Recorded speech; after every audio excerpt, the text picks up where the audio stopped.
Marcos, capítulo 16, versículo 15.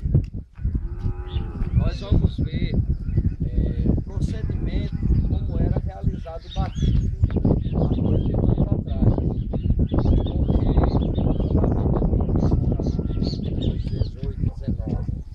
E nós não podemos aumentar ou diminuir o que está escrito, então nós precisamos manter o procedimento que era utilizado pelo próprio Jesus e pelos apóstolos há 2000 anos atrás. Então nós vamos iniciar aí com Marcos, capítulo 16, versículos 15 e 16, que diz assim: E disse-lhes: Ide por todo o mundo, pregai o evangelho a toda criatura. Quem crer e for batizado será salvo, mas quem não crer será condenado. Percebam que o Senhor Jesus ele ordenou que um evangelho dele fosse pregado em todo o mundo. Ele disse: Ide por todo o mundo, pregai o evangelho a toda criatura. Então a palavra de Deus há 2000 anos vem sendo pregada no mundo inteiro.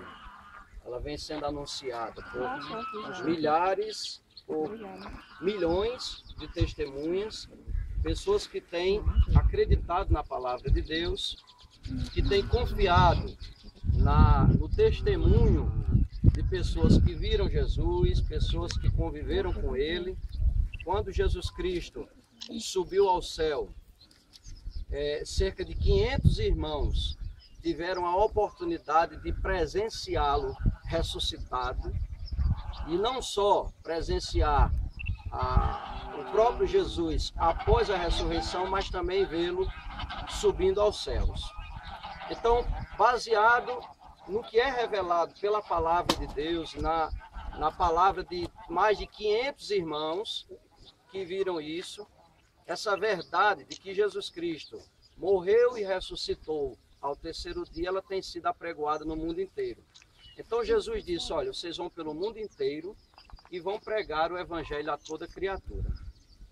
E aí ele afirma: quem crer e for batizado será salvo.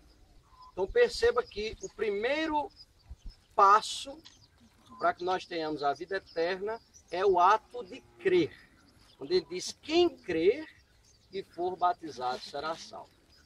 E aí ele afirma que quem não crer será condenado. Por que ele afirma isso? Porque a salvação é pela fé.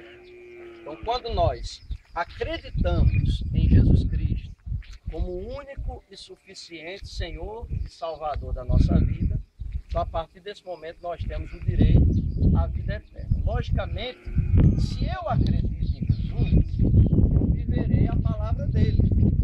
Eu não posso dizer que eu acredito nele e não viver aquilo que ele ensina.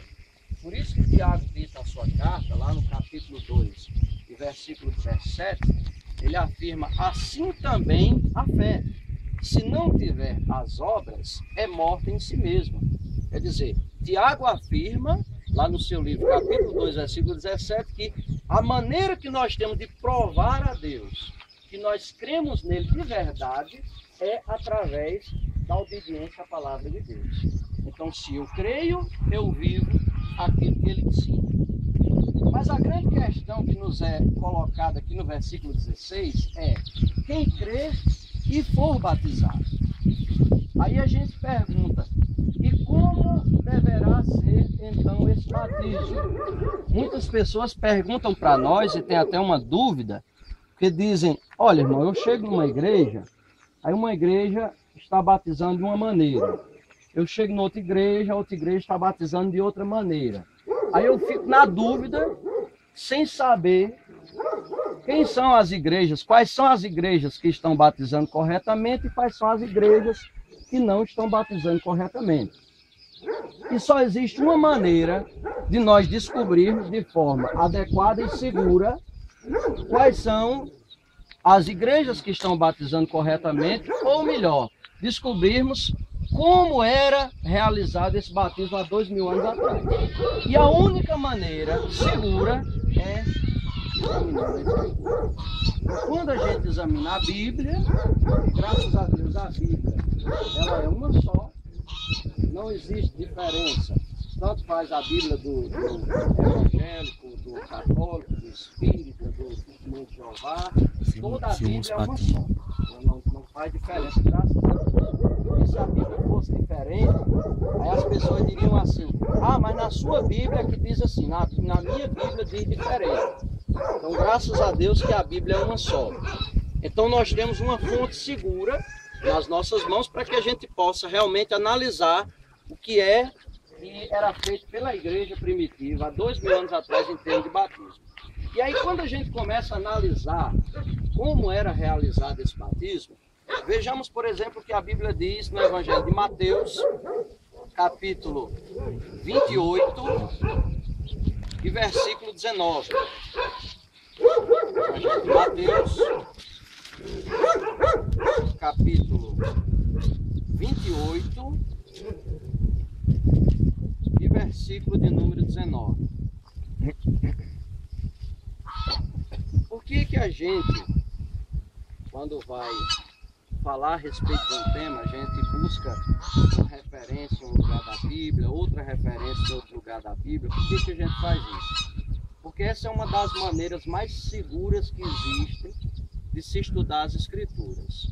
Vou dar um exemplo para vocês. Existe uma parábola que conta a respeito de 5 cegos que queriam saber como era um elefante. Eles moravam na Índia e queriam saber como era um elefante. Então eles combinaram que quando o elefante passasse, eles iriam apalpar o elefante para depois descrever como era um elefante. Então, quando o elefante passou, os 5 cegos se aproximaram dele, um pegou na tromba, outro pegou no rabo, outro pegou na perna, na pata, outro pegou na orelha, outro pegou na barriga. Eles apalparam e aí voltaram e foram sentar e disseram: agora eu sei como era um elefante. Então, quem pegou na tromba disse: agora eu sei como é um elefante. O elefante é como uma cobra. Aí o que pegou no rabo disse: não, você está errado. Quem está certo sou eu. O elefante é como uma cobra. Aí o que pegou na pata disse: não, você está errado. O elefante é como uma coluna. O que pegou na orelha disse: vocês 3 estão errados. Quem está certo sou eu. O elefante é como um papel. E aí o que pegou na barriga disse: vocês 4 estão errados. Quem está certo sou eu. O elefante é como um muro, uma parede bem grande. Aí a gente para se perguntar: e qual desses 5 cegos estavam certos? A resposta é nenhum. Porque o elefante nem é como corda, nem como cobra, nem como parede, nem como papel, nem como coluna. Então, qual seria a maneira correta desses 5 cegos realmente descobrirem e descreverem como é um elefante? Eles teriam que apalpar todo o elefante e aí em seguida eles iam descrever de fato como é o elefante.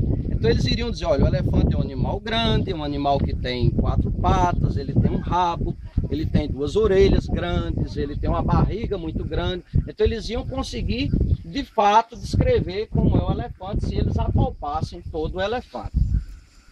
Aí a gente traz essa parada, essa comparação para dentro da Escritura. Porque às vezes um irmão, ele se pega num versículo, aí ele diz: ó, isso é assim. Aí outro irmão se pega no outro versículo, isoladamente, aí diz: não, você está errado, quem está certo sou eu, isso é assim. Aí fica aquela confusão. Então, a maneira mais segura de a gente analisar a palavra e descobrir o que é o certo a respeito do tema, é nós analisarmos toda a Escritura, tudo que a palavra de Deus tem a dizer a respeito daquele tema. Por exemplo, quando você começa a ler a Bíblia e você encontra a palavra inferno.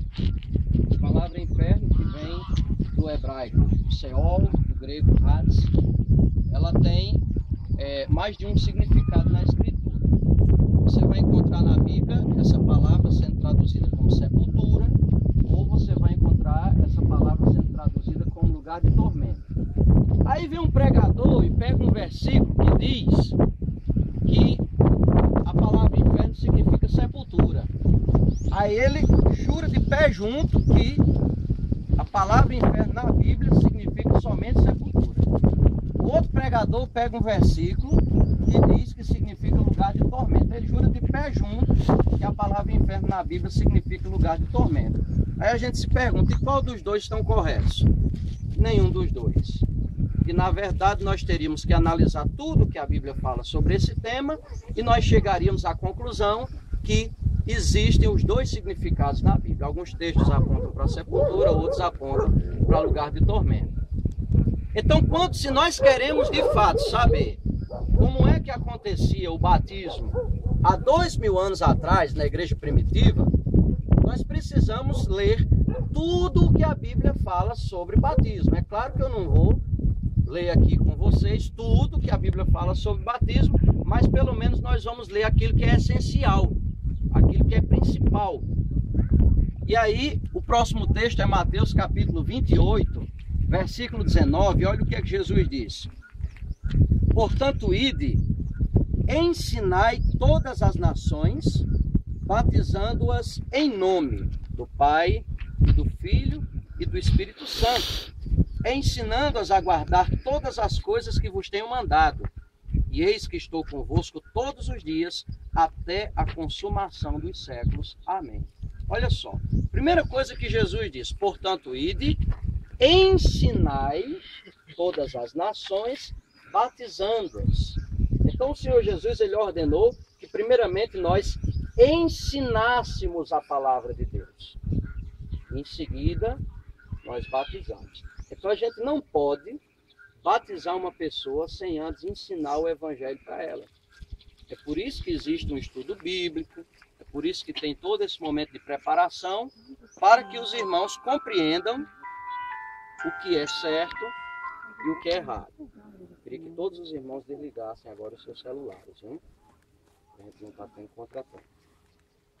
Então, se Jesus disse que nós precisamos primeiramente ensinar o evangelho para depois batizar, aí a partir desse momento já se inicia a nossa reflexão. Há 17 anos atrás, antes de eu me tornar evangélico, eu ia ser padre, estava me preparando para entrar no seminário Nossa Senhora da Assunção em Cajazeiras, e foi quando ganhei uma Bíblia, comecei a ler a Escritura, e à medida que eu ia lendo a palavra, eu ia fazendo a leitura e comparando com a igreja. E a partir do momento que eu fui fazendo essa comparação, eu comecei a perceber algumas diferenças. A Bíblia dizia de um jeito e a gente fazia de outro. Eu chegava para o pároco da minha paróquia e dizia, padre, por que a Bíblia está mandando a gente fazer assim e nós estamos fazendo dessa outra forma? Aí ele dizia, meu filho, é porque o mundo mudou, as coisas hoje estão muito diferentes e não tem mais como a gente ensinar essas coisas como antigamente. Se a gente for ensinar essas coisas como estão na Bíblia, as pessoas não vão mais querer vir para a igreja vai esvaziar. Então, a gente tem que acompanhar a evolução, a modernidade. E eu sempre retrucando, mas padre, por que? Mas se a gente precisa viver realmente o que está na palavra, para a gente herdar o reino do céu, a gente mostrar para Deus que a gente crê nele, através da nossa obediência, por que a gente não vai viver o que está escrito, correndo o risco de perder a salvação? Ele dizia, não, meu filho, Deus é misericordioso, Deus é amor, Deus ele não vai cobrar tudo isso que está escrito na Bíblia. E eu fiquei realmente preocupado, porque a minha grande preocupação desde criança sempre foi a salvação. Essa sempre foi a minha grande preocupação. E a partir desse momento, eu comecei a refletir no que eu via escrito e analisar aquilo que eu via acontecer dentro da igreja na prática, para ver se de fato estava acontecendo na prática aquilo que estava escrito na Bíblia. E eu vi, por exemplo, se Jesus diz que nós temos que primeiramente ensinar o Evangelho, Mateus capítulo 28, versículo 19, portanto, ide ensinai todas as nações batizando-as. A gente percebe que não há condições de ensinarmos o Evangelho para um bebezinho, para uma criança. Se a gente for pregar o Evangelho para uma criança de 1 ano, de 2 anos de idade, essa criança não vai compreender, ela não tem maturidade para entender o que é a palavra. E nós chegávamos na igreja e batizávamos pessoas com um dia de nascido, com uma semana de nascido, com um mês de nascido. E aí eu fui percebendo que nós estávamos agindo fora da Escritura Sagrada. Quando eu fui pesquisar na história, e foi a partir do momento que eu fui lendo a Bíblia que eu me interessei pela história, e hoje sou graduado em História, foi justamente quando eu fui percebendo essas coisas e fui despertando para pesquisar. E aí descobri, e isso não é uma coisa muito difícil de ser descoberto, nós temos uma universidade com um curso de História, com uma biblioteca muito vasta na nossa cidade, que o batismo de criança é uma prática que começou a partir do 4º século depois de Cristo. Quer dizer, isso não é uma prática dos primeiros séculos da igreja. O cristianismo não praticava o batismo de crianças no 1º e 2º século da igreja. Então, a partir do momento que o Império Romano tomou conta do cristianismo, foi que a doutrina bíblica começou a ser alterada a partir daí. E a nossa grande preocupação, o nosso compromisso é de manter aquilo que foi ensinado por Jesus Cristo e pelos apóstolos. É seguir aquilo que está escrito na Bíblia Sagrada. Esse é o nosso grande compromisso. E aí, o que acontece? Ao perceber que Jesus ordenava que pregássemos o Evangelho para depois batizar, eu percebia que uma criança de 1 ano, de 2 anos, de 3 anos de idade não poderia ser evangelizada. Nós estávamos batizando bebês. Então, eu já comecei a ficar cuidadoso, ponderado a partir daí, porque eu estava percebendo que estávamos agindo fora da Escritura. E um outro ponto importante, quem está em Mateus 28, 19, eu acho que em algumas Bíblias é na mesma página, outras Bíblias é só virar a página. Você vê aí no Evangelho de Marcos, capítulo 1, e versículos 4 e 5. Evangelho de Marcos, capítulo 1, versículos 4 e 5.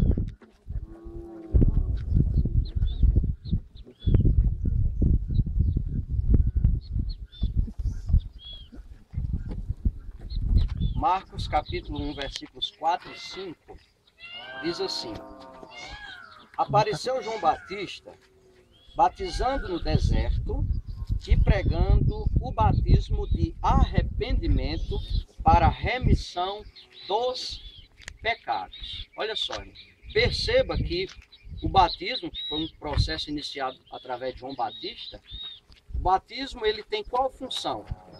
O arrependimento da pessoa que está sendo batizada. Para quê? Para a remissão dos pecados, ou seja, o perdão dos pecados. Então, a pessoa pode ter feito tudo de errado na vida. A pessoa pode ter bebido, fumado, jogado, matado, roubado, se prostituído, feito tudo que é errado. Mas aí, a partir do momento que essa pessoa foi batizada, ela se arrependeu de todos os seus pecados, e essa pessoa foi batizada, presta atenção, esse batismo, através desse batismo, todos os pecados dessa pessoa foram perdoados. A partir daquele momento, a pessoa está com a vida, digamos assim, zerada, está começando tudo de novo. Todos os pecados são perdoados, é vida nova, e dali para frente a pessoa não voltar mais a praticar aqueles erros. É isso que está dizendo em Marcos 1, versículo 4. Apareceu João, batizando no deserto e pregando um batismo de arrependimento para a remissão dos pecados. Eis a grande questão.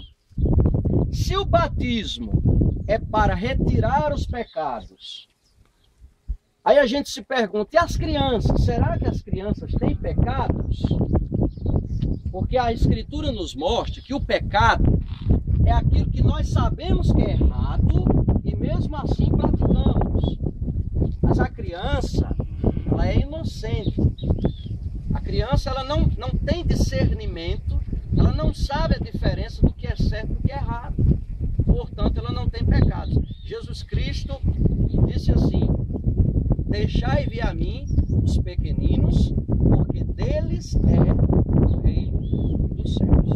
Então Jesus afirmou que das crianças é o reino do céu. Então toda criança é garantida para a vida eterna. Toda criança tem a sua salvação garantida. Por quê? Porque ela é inocente, ela não tem pecados.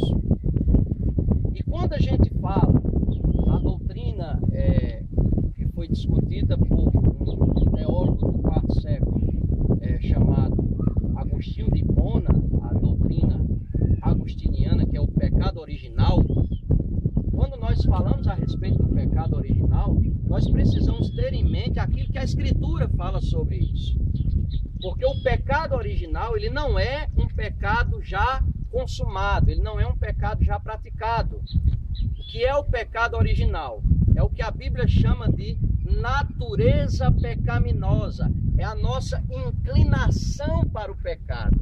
Então todo ser humano, desde o momento que Adão e Eva pecaram, nós passamos a herdar essa natureza pecaminosa. Mas essa natureza pecaminosa, ela só se manifesta na sua vida, ou seja, você só começa a pecar a partir do momento que você começa a entender o que é certo e o que é errado. Enquanto você não sabe o que é certo e o que é errado, enquanto você é criança, Deus não lhe imputa os seus pecados. Deus não conta os seus pecados. Agora, a partir do momento que você já é adulto, você sabe o que é certo, sabe o que é errado, e pratica o errado, a partir daí começa a se contar os seus pecados. É assim que a Escritura nos descreve. Então nós paramos agora para refletir. Se a Escritura diz que o batismo ele tem a função de remir os pecados, ou seja, de perdoar os pecados, e a criança não tem pecado, então nós não devemos batizar crianças. Nós devemos batizar pessoas que já têm consciência e entendimento de saber o que é certo e o que é errado. Então, a pessoa já a partir de seus 12, 13 anos de idade, é que já começa a entender o que é certo e o que é errado, e a partir daí, conhecendo a Escritura, passa a estar habilitado para ser batizado, conforme a Bíblia Sagrada. Aí vem mais um ponto importante. Volta lá para Mateus capítulo 28, versículo 19, quando ele diz assim: portanto, ide e ensinai todas as nações, batizando-as em nome do Pai e do Filho e do Espírito Santo. Então nós estamos tratando agora da fórmula batismal. Qual é o nome que é invocado no momento em que a pessoa está sendo batizada? Qual é a fórmula batismal? Quais são as palavras que são ditas no momento em que a pessoa é batizada? Então Jesus disse: olha, vocês vão batizar as pessoas em nome do Pai e do Filho e do Espírito Santo. Perceba que Pai não é um nome, Filho não é um nome, Espírito Santo também não é um nome. E Jesus mandou que nós batizássemos em nome do Pai, do Filho e do Espírito Santo. Ou seja, nós temos que ler a palavra para sabermos qual é o nome do Pai, do Filho e do Espírito Santo para batizarmos. Vou dar um exemplo para vocês. Se um pai ele manda um filho pequeno numa mercearia, aí ele diz: meu filho, vá ali comprar 1 quilo de arroz em meu nome. Aí o menino chega lá e diz: eu vim comprar 1 quilo de arroz em nome de meu pai. Então o dono do comércio não vai colocar pai lá no caderno. Ele vai perguntar: como é o nome do seu pai? Para poder colocar. Então o mesmo vai acontecer aqui. Se Jesus diz: batizem em nome do Pai, do Filho e do Espírito Santo, eu tenho que saber que nome é esse. E tem mais um detalhe: ele não disse nos nomes, ele disse em nome. É um nome só. Então, quando a gente percebe isso, que ele diz batizem em nome, é um nome só, o nome do Pai, do Filho e do Espírito Santo. E aí quando a gente para analisar o que a Bíblia fala, lá em 1 João capítulo 5, versículo 7, em que a Escritura diz: porque 3 são os que testificam no céu, o Pai, a Palavra e o Espírito Santo, e esses 3 são um. Perceba que ele afirma claramente que os 3 são um. Então Então nós não poderíamos pregar que o um é três, ou seja, Deus não é três pessoas. Deus é uma pessoa só. Isso é o que nós chamamos de monoteísmo. É a crença na existência de um único e verdadeiro Deus, Criador dos céus, da terra, de todo o universo e de tudo que neles há. Isso é o monoteísmo bíblico. Mas agora vem a grande questão. Se Jesus diz que nós temos ou devemos batizar em nome do Pai, do Filho e do Espírito Santo, agora vem a pergunta. E qual é o nome do Pai, do Filho e do Espírito Santo? Eu gostaria que vocês abrissem as suas Bíblias em Atos dos Apóstolos, capítulo 2, versículo 38. Eu vou esperar vocês abrirem, que é bom a gente analisar, a gente ver escrito mesmo na palavra. E não é bom que fique nas minhas palavras, é bom que fique na palavra de Deus, que a gente veja realmente escrito. Atos dos Apóstolos, capítulo 2, e versículo de número 38. Eu vou até começar do 37, e no título nós encontramos aqui as primeiras conversões. Ou seja, o Espírito Santo foi derramado sobre a igreja, no começo do capítulo 2, que foi no dia de Pentecostes. O dia que o Espírito Santo foi derramado sobre a igreja. E aí nesse dia se juntou uma grande multidão na porta do cenáculo. E o apóstolo Pedro começou a pregar para aquela multidão.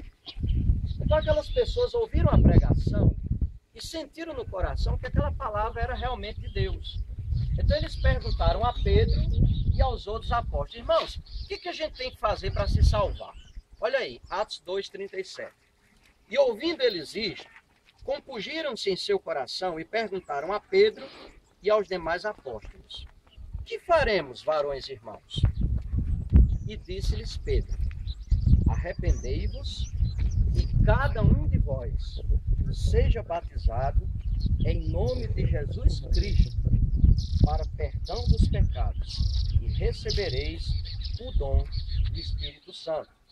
Porque a promessa vos diz respeito a vós e a vossos filhos e a todos os que estão longe e a tantos quantos Deus nosso Senhor chamar. E com muitas outras palavras, isto testificava e os exortava, dizendo: salvai-vos desta geração perversa. De sorte que foram batizados os que de bom grado receberam a sua palavra. E naquele dia agregaram-se quase 3.000 almas. Aleluia. Então veja o que está descrito aqui. Os irmãos ouviram a pregação, perguntaram a Pedro e aos outros apóstolos: irmão, o que a gente tem que fazer para se salvar? Então Pedro respondeu. Ele disse: arrependei-vos e cada um de vós, seja batizado em nome de Jesus Cristo para o perdão dos pecados e recebereis o dom do Espírito Santo. Então, veja que aqui ele revela qual é o nome do Pai, do Filho e do Espírito Santo. É o Senhor Jesus Cristo. O Senhor Jesus, ele é o Pai porque ele é o Criador, ele é o Filho porque ele é o Salvador, ele é o Espírito Santo porque ele é o Consolador. Mas existe apenas um único e verdadeiro Deus, que é o Senhor Jesus. Veja que nesse dia foram batizadas quase 3.000 pessoas. E para a gente complementar, veja aí o que está escrito no livro de Atos, capítulo 8, Atos 8:16. Porque existe uma regra hermenêutica na teologia que ensina que nós não podemos criar uma doutrina baseando-nos em um único versículo. Então isso é uma regra hermenêutica que é utilizada pelas maiores universidades de teologia do planeta. Então nós não podemos basear uma doutrina em um único versículo. Então se eu basear a fórmula batismal só em Mateus 28:19, eu estarei fora da hermenêutica bíblica.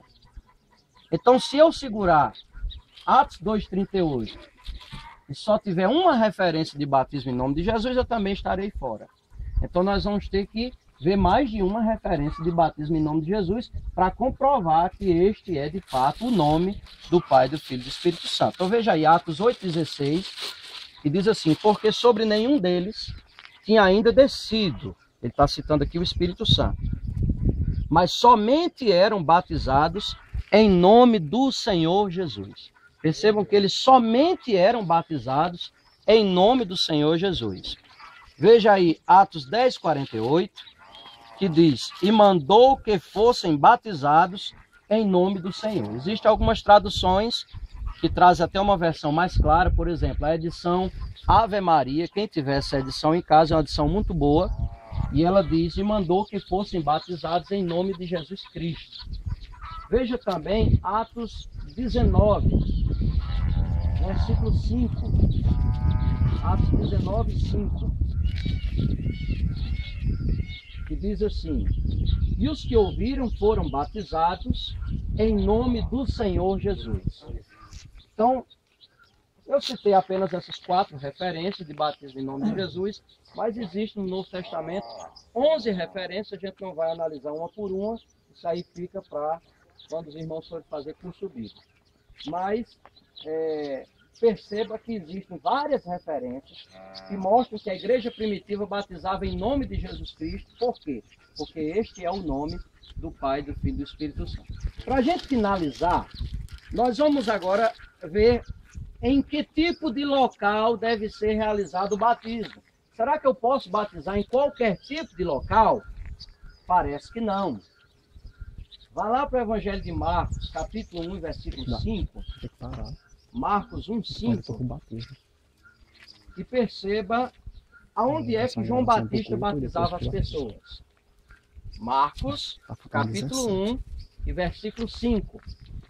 Diz assim: e toda a província da Judéia e os de Jerusalém iam ter com ele, e todos eram batizados por ele no Rio Jordão, confessando os seus pecados. Olha só. Perceba que eles eram batizados em um rio. Aí você diz assim: mas irmão, isso aqui não é um rio, isso aqui é um açude. Então como é que você traz a gente para um açude e lê um versículo que é num rio? Agora você vai descobrir por que a gente trouxe para um açude. Abra lá no Evangelho de João, capítulo 3, e versículo 23. João 3, 23. Evangelho de João, capítulo 3, versículo 23. Além de batizar no rio, olha só onde é que João batizava. João 3, 23. Ora, João batizava também em Enom, junto a Salim, porque havia ali muitas águas, e vinham ali e eram batizados. Perceba que João Batista batizava em locais em que havia muitas águas.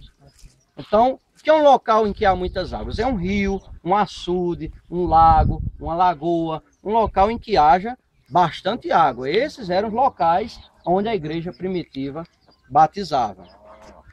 E, como a Bíblia afirma, se você quiser examinar, Efésios, capítulo 4, versículo 5, a Bíblia diz: porque há um só Senhor, uma só fé e um só batismo. Efésios 4, versículo 5. Ou seja, a Escritura mostra que existe apenas um único batismo correto. Então o que vai diferenciar não é a igreja, o que importa não é a placa da igreja. O que importa é a maneira que a pessoa foi batizada. Então, a pessoa pode ter sido batizada numa igreja que seja lá qual for o nome que for. Se ela batizou como está escrito na Bíblia, esse batismo está válido. E se não batizou como está escrito na Bíblia, também pode ser a igreja com a placa que for, com o nome que for, não é válido, porque o que é válido é o que está escrito na palavra. Então agora nós já sabemos como era realizado o batismo há 2000 anos atrás. Ele era feito com pessoas adultas, que tinham entendimento, sabiam o que era que estavam fazendo. Ele era feito em nome do Senhor Jesus Cristo, porque este é o nome do Pai, do Filho e do Espírito Santo. Ele é feito para o perdão dos pecados e realizado em local em que haja muitas águas. Então este é o batismo que era anunciado há 2000 anos atrás pela igreja primitiva, e até hoje ele é apregoado no mundo inteiro por diversas igrejas que acreditam na Bíblia Sagrada e que vivem conforme o que está escrito. Então, este deve ser o nosso compromisso enquanto cristãos. Crer e viver aquilo que Jesus nos ensinou. Tal como Ele nos ensinou, essa é a nossa missão, essa é a nossa responsabilidade. Então, neste momento eu convido os irmãos para nós curvarmos os nossos joelhos e fazermos a oração que o Senhor Jesus nos ensinou. Quem não puder ajoelhar, pode ficar sentado mesmo, não tem problema. Vamos falar com Deus.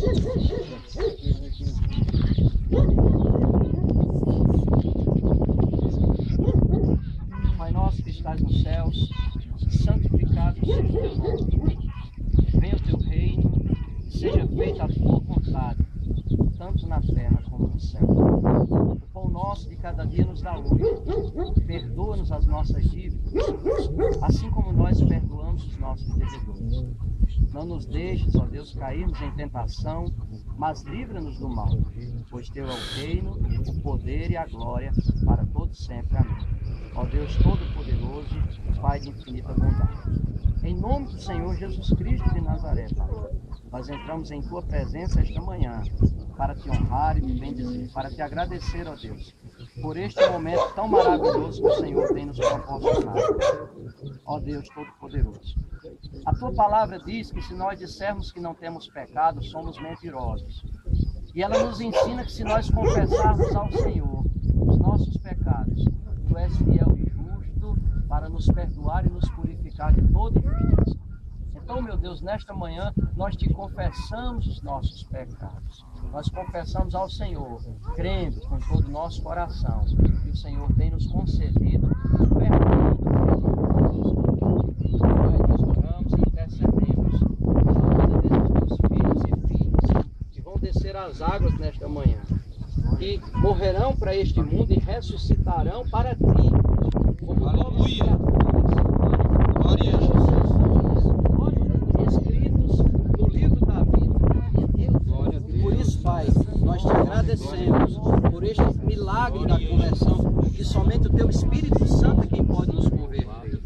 Nós te agradecemos, ó Deus, pela obra que tu fizeste em nossas vidas e por aqueles que o Senhor ainda fará pelos séculos dos séculos. E em nome do Senhor Jesus Cristo de Nazaré, nós agradecemos e agradecemos desde agora e para sempre. Amém. E as palmas do Senhor.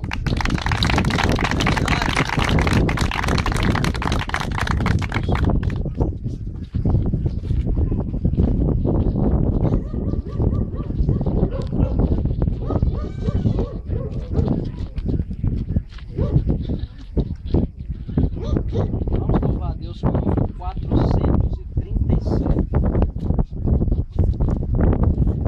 Assim que Deus me batizou, a minha alma viu mais luz, pois do celeste o Pai mandou pra dar louvor ao meu Rei Jesus. Sou testemunha do meu Senhor e sempre dele vou falar, também do selo de amor que o meu cálice faz transbordar. Louvado seja Jesus o Cristo, quem continua a batizar com língua estranha. Nós temos visto o dom celeste, o Pai mandar. Eu bom caminho vou trilhar, se eu quiser obedecer ao Evangelho, a luz sem par, aonde vida vou receber. De Jesus Cristo eu falarei, que é dos homens Salvador. Ó, vinde hoje e receber divina graça do meu Senhor. Louvado seja Jesus o Cristo, que continua a batizar com língua estranha. Nós temos visto o dom celeste, o Pai mandar. Louvado seja Jesus o Cristo, que